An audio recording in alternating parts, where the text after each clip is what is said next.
卫福部公告全面解除日本福岛5关的食品进口管制，要开放进口福岛的食品。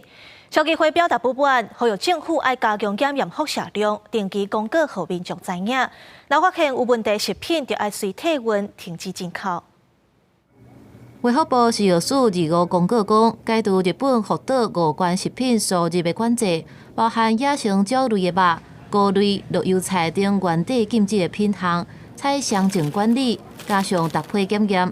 不过，日本禁止流通的品项，有缘袂当输入台湾。我不会啊，可以去选择的东西很多啊。因为有时候政府讲的话，我们实在是不太相信。基本上只要符合规格检验标准，基本上我是同意的。福岛食品买入来，民众的看法无同。消署表示，今年7月23日告调整日本食品输入的管制措施内容。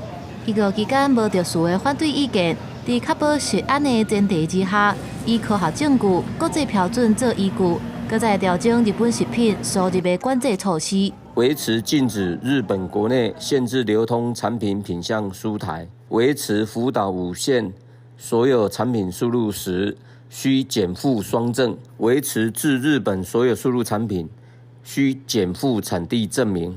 消基会不满卫福部全面要开放日本福岛5关食品输入台湾，也批评伫预告期就要强烈反对。政府说有关做出开放的公告，严正呼吁政府加强福岛5关食品的查验工课。这个我们表示非常的痛心啊！但是现在已经开放了啊，开放了，所以我们呢在退而求其次之下呢，呼吁民众呢拒买。拒食。我们在理论上还是担心说，就民众如果接触到一些辐射的东西，大家就担心说会增加癌症风险，还是应该要持续监控。有一些放射性的物质，像我们的铯137，它半衰期就高达30年。消基会呼吁政府应该继续密集性加强这寡地区农渔牧食品辐射量的检验，以及定期公告给民众知影。也若问题食品应该随体温之外，也要重新停止进口的作为。除了检验辐射量之外，也要严格查标示，防止假的标示或者是标示无清楚的商品来台湾，也要让民众充分知影产地标示的信息。记者综合报道。